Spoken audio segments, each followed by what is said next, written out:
Welcome to the Wellington County Museum and Archives and our newest exhibit, A Peek Behind the Curtain, celebrating 25 years of Puppets Elora. I'm here with Ana Rosa, Gail, and Peter, members of Puppets Elora, and we're here to tell you a little bit about what they do and why you should come and see this exhibit. Ana Rosa, could you start by telling us why you just rang this gong? Traditionally, that's how puppet shows started in Europe, and the children would know when to sit down, and when it actually started, it rang again. So is this something you do for all of your shows? It's very heavy, so we typically don't take it along, but we did it here for the museum exhibit for sure. Yes. Well, that's excellent. Special occasion. So today we're going to go through the exhibit together and show everyone a little bit about what you do and go through some of your shows. And I think we'll have some friends join us later on, so stay tuned.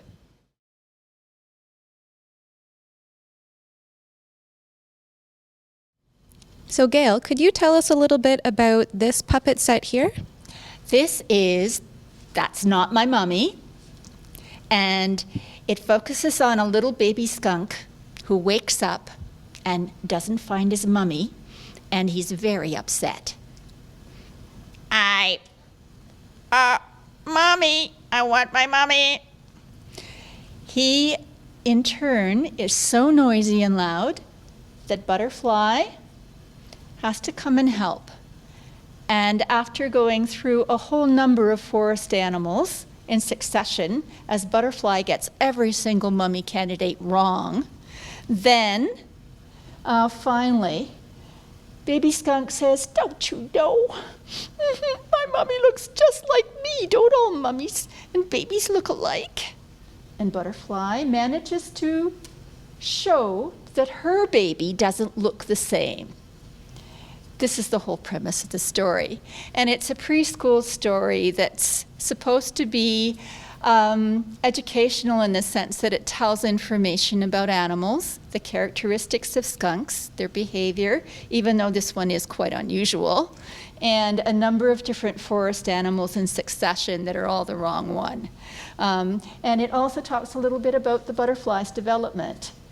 Usually we have the children in the audience come up and they put on the animal puppets, and then they're guided up to Baby Skunk, and Baby Skunk will tell them it's the wrong one.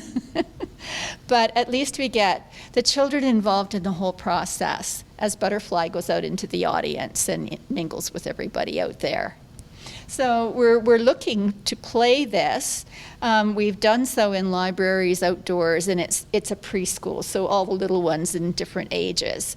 And we will be doing this production on February the 23rd. We have a couple of new members of our troupe who will be taking roles in that, and it's very exciting. And this is, I think, all I can say about this show. Oh, that's great. Now I want to see this show. So February 23rd, you can see me there. What time is it? It will be at 2 o'clock in the afternoon. We're doing a production of Wish Fish. And following that, it will be a production of this preschool show. That's Not My Mummy. That's excellent. Thanks, Gail. One of the things we love to do is play with illusions to make our audience think something has happened when it's happened some other way. Here is our box of illusions, and just occasionally during the exhibits we will demonstrate to anybody who's nearby and wants to see just how we do it. Here in this wonderful box you will see the home of the invisible fairy, the terrible invisible fairy, who I think she's moving there at the moment. So maybe if we're lucky, we keep really quiet, she might come down the ladder. Who knows? Oh, here she is. She's going down the ladder. And maybe if we're lucky, we see her pick up the bananas. I demonstrate that one just like that. Thank you, Ana Rosa. The bananas are on a black stick against a black background, so they look as though they are moving thanks to the fairy. So there's one, and then I think we'll let the fairy eat a banana or two, and Messy fairy. Oh, yes. So we'll just talk a little bit about the tricks that we do and how we do them. That's the fun thing. We're not going to do that on TV, though. So we'll put a close to that one. There are other illusions. One of them is substituting one puppet for another. And in this case, for one of our shows, we had a beetle. And the beetle would move around on the stage, and he could flap his wings, and he could act on stage. But at one point he has to fly, and when he flies he's going to take off, and we have to coordinate things very beautifully.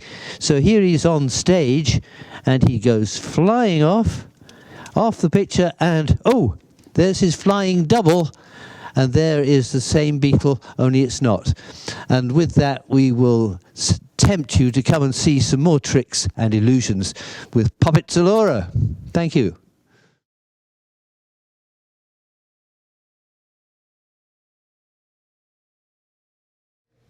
So not all of your puppets are small handheld puppets. You make some much larger creations. Can you tell us a bit about them? Yes, that was a lot of fun. We've made some parade puppets, and what we really like is we got the big hall in the museum to actually hang the flying pig up, so that for Chinese New Year we were able to post happy flying pig for the Chinese New Year. And it was really exciting when Phil asked, where are we going to put it? I said, well, right above the piano.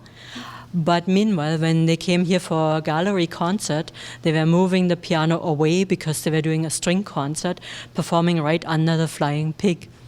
And for the opening, it was really cool when we had the octopus in action with, what did the museum give us? We had a cake, an octopus cake here under Octavia the octopus, didn't we? It was adorable. It was really beautiful and delicious to boot. And how was it with setting it up, Hailey? I was going to say, setting up this puppet for the exhibit, Octavia, was very, very interesting.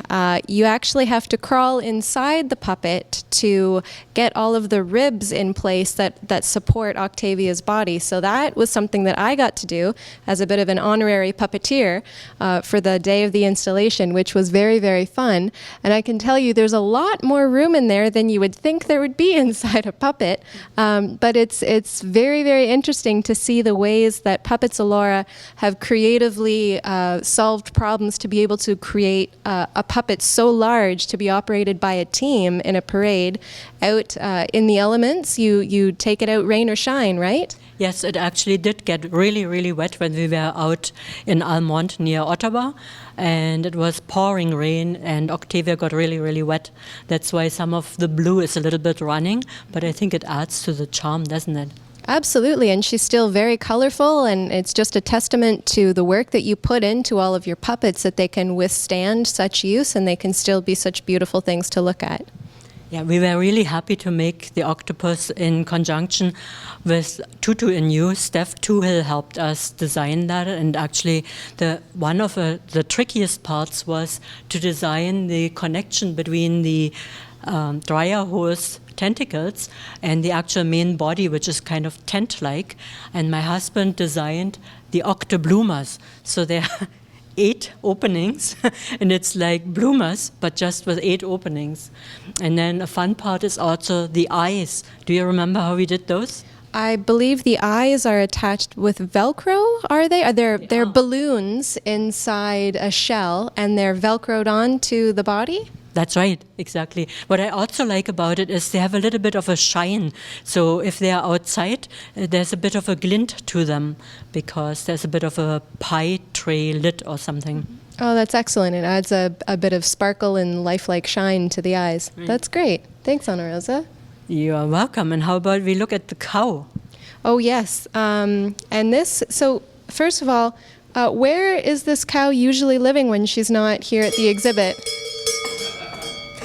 The cow is usually at the Elora Farmers Market, and that's why it says EFM on there. People were asking at the gallery concert, and it is their mascot. The fun part about it is actually it moves. You don't see that here in the exhibit, but even the legs are jointed, and There's a nice wooden skeleton inside, but other than that, it's hollow. But what we did is we have chicken wire, and we were roping it with baling twine so that it actually can punch it, and it will go out again, so it doesn't indent the chicken wire. So we basically have a very lightweight structure, but also quite durable because it gets pulled in and out at the market all the time.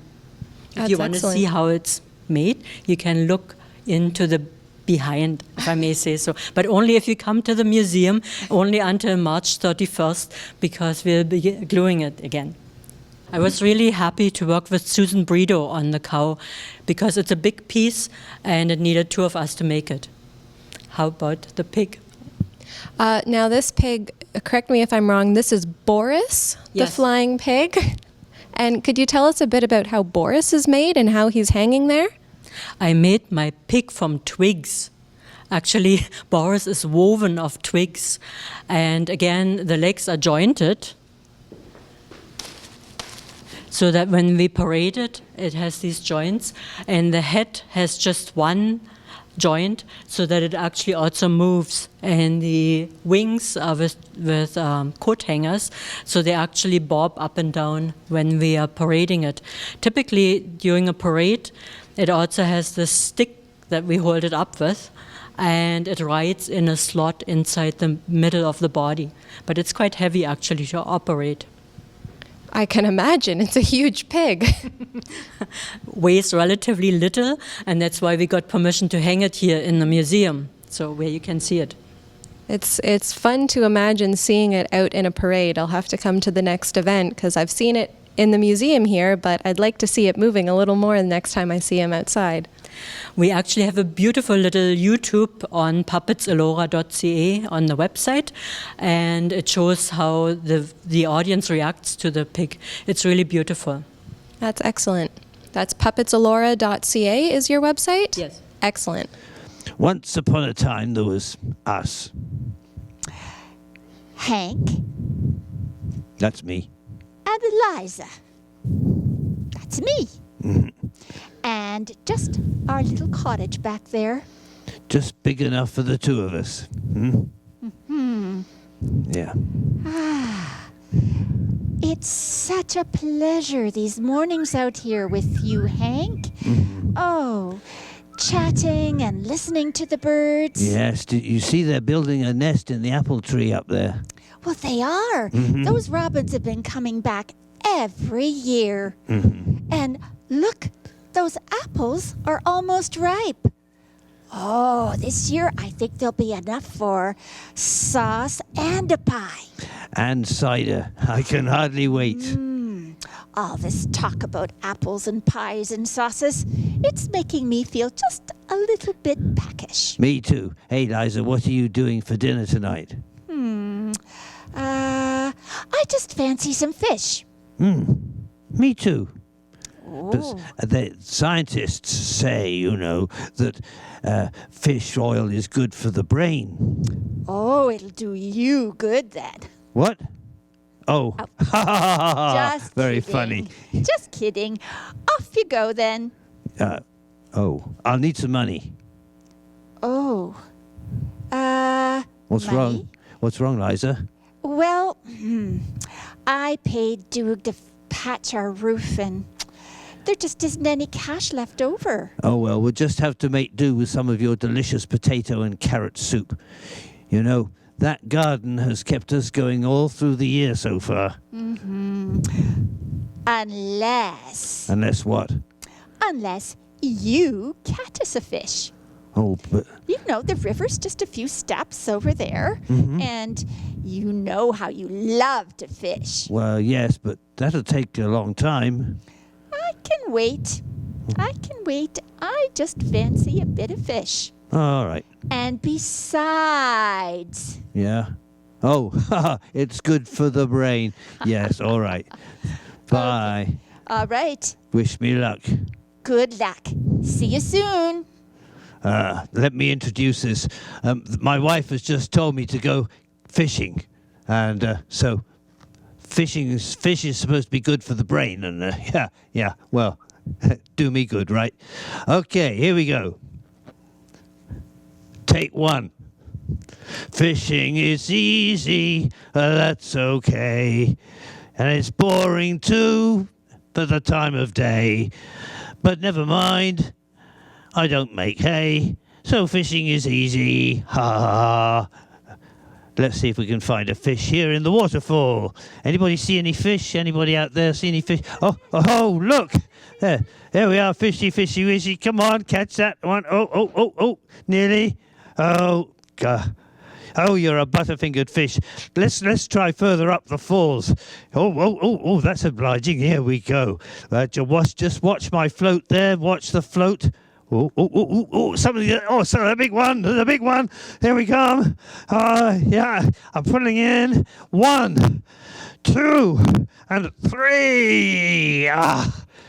Gotcha. Not so fast, mister. Did one of you say that? It was me, the fish. You talk. Of course I do, and I would talk a great deal better without the hook in my mouth. Sorry. Here, let me pull it out. There, is that better? Heavenly. But why did you hide the hook in the juicy worm? You could have hurt me. I was fishing for But- dinner. You want me to be your dinner? Yeah, Send out for pizza. I hear the vegetarian is really delicious. But Oh, just let me go and hurry up. what am I going to tell my wife? Well, the truth. You caught a talking fish and you let it go. She'll never believe me. Yes, she will not. Hurry up. Okay, I'm I caught a suffocating. talking fish and I let it go. Whatever next. So Wish Fish is based on an old fisherman's tale from Germany, and it is all about greed.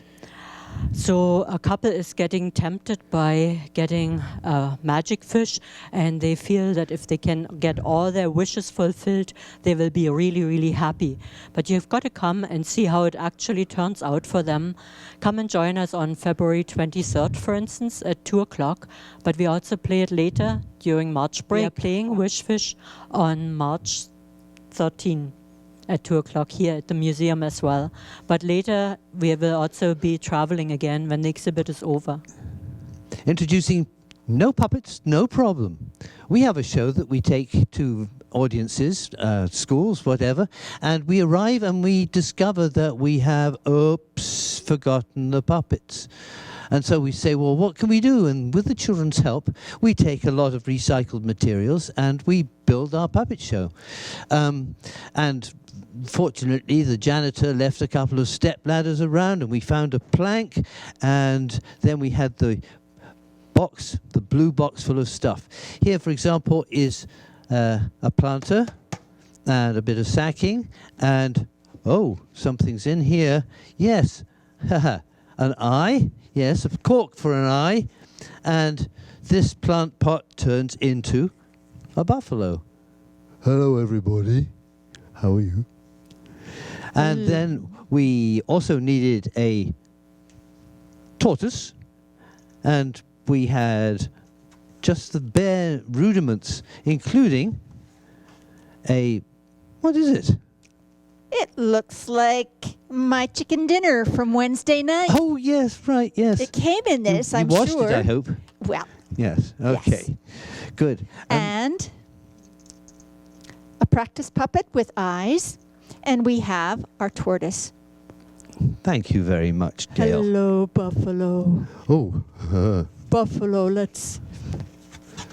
We're getting just a little muddled and cloudy in our thinking because we haven't eaten or drunk in so long. I mean, we have this drought that's going on and has been going on for days and months and years in this play. I'm so thirsty and I haven't had a blade of green grass for weeks and weeks and weeks. Yes, and it's so dry that I'm starting to get thirsty too. Oh, and let's see what Rabbit has to say. Yeah. Well, I haven't had any grass. You started to talk about grass, and grass is really my favorite thing to eat. That and lettuce, and you don't get very much of that in the desert, as you know. Something's got to be done about this. I'm reliable lioner. I will get things organized because that's what I'm good at. Ha ha ha, yes. Where's Snake, by the way? Oh, I think he's sleeping. Asleep again. Oh, there he is, curled up on his hook. Yes. Well, we'll take him down for a real show sometime if you come and see us at the museum, and somebody will supply the dates. I think it's March 15th. Come see Awangalama. No puppets, no problem on March the 15th. There you are. Right here. Tortoise, you've got the best memory of all of us. Thank you. Thank you. Thank you. Hello. Nice to meet you. I'm Hazel Hammer Melis, and I would like you to see how she made me. So come a little closer and take a peek. Look at my eyes. Can you see? She just used a bead and a pin. Love that? Oh, look at the profile. It's all made out of foam, carved out of foam. Look at the beautiful hair, all braided. And the puppeteers only have two hands. One is in the head and one is in the hand. And sometimes you need an extra hand, like over here. And then what they do is put some stuffing in. I show you just what. Look here. Can you see that? There are wires, and it is like a real hand. You can move it. See? And it stays just like a fist. Yeah, like that? Thank you.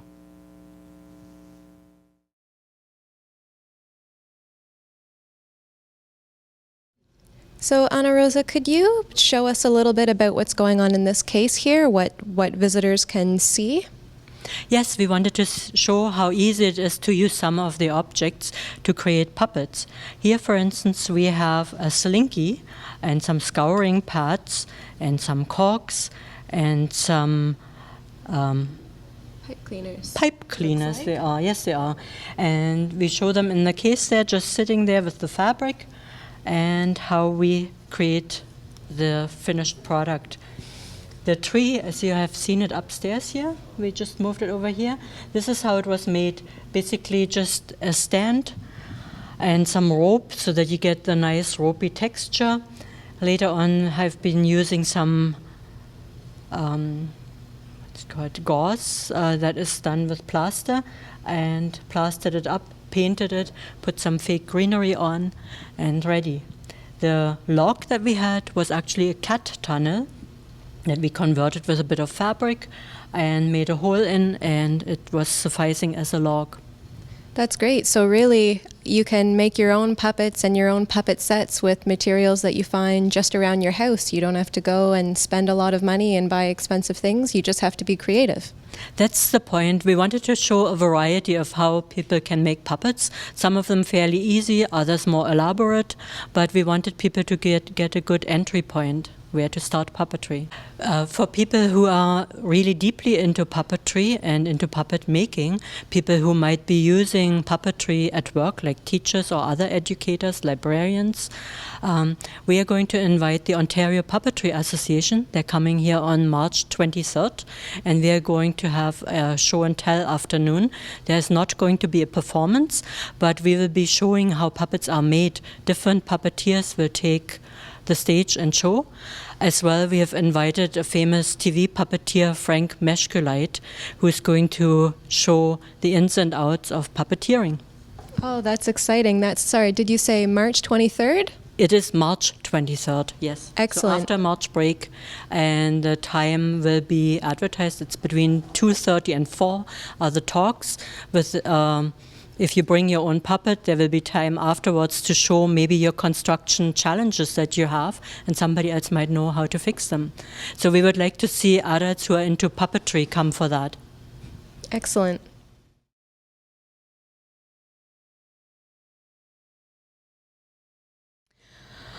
We would like to show these 3 puppets to you because they show such a variety in costuming. We have the Diva of the Future, which you see with nose studs and rings on her lips and a fake little microphone. And dreadlocks, colorful dreadlocks. Then we have a lovely old lady with beautiful hands that are actually quite nicely veined. Lovely beading work on her costume. And then we have the ghost of Handel, that's why his face is actually blue, with historic costuming. And it was a lot of challenge to make the wig. If you catch me sometime, I will explain it to you. But it was very elaborate because I started out with a doll wig, but I had to cut everything off and glue it on the other way around. Quite complicated. I love making shoes. You will see the shoes on Handel. The shoes are actually some leather on top of some florist foam.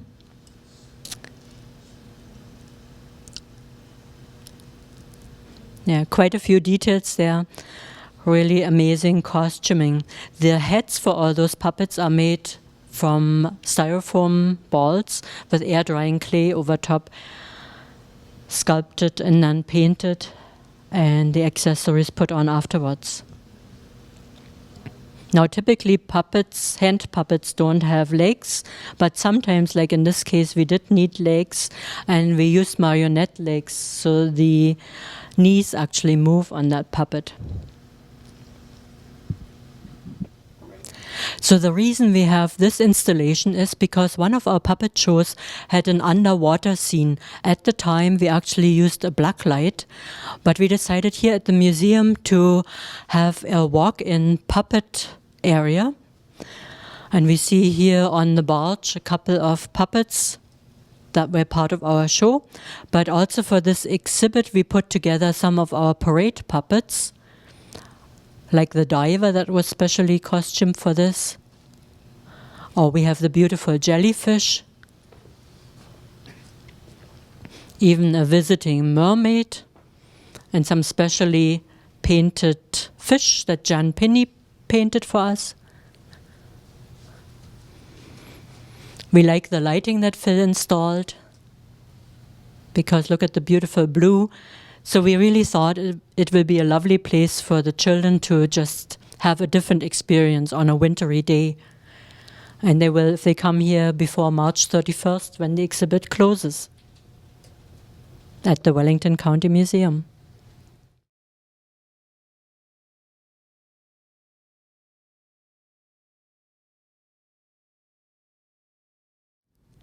So thank you for joining us on our tour today. I hope you all come and see this exhibit. A Peek Behind the Curtain will be on display until March 31st, and that means you can come for 3 different puppet shows during March break. And don't forget about the Puppetry Open House, the workshop, on March 23rd. And there's another performance on March 30th. I would say just keep an eye on our website for all of the dates and all of the show times. That's www.wellington.ca/museum. You'll be able to find all of the event dates and time listings on there. So thank you very much to Ana Rosa and Gail and Peter, and I hope you all come to the museum soon.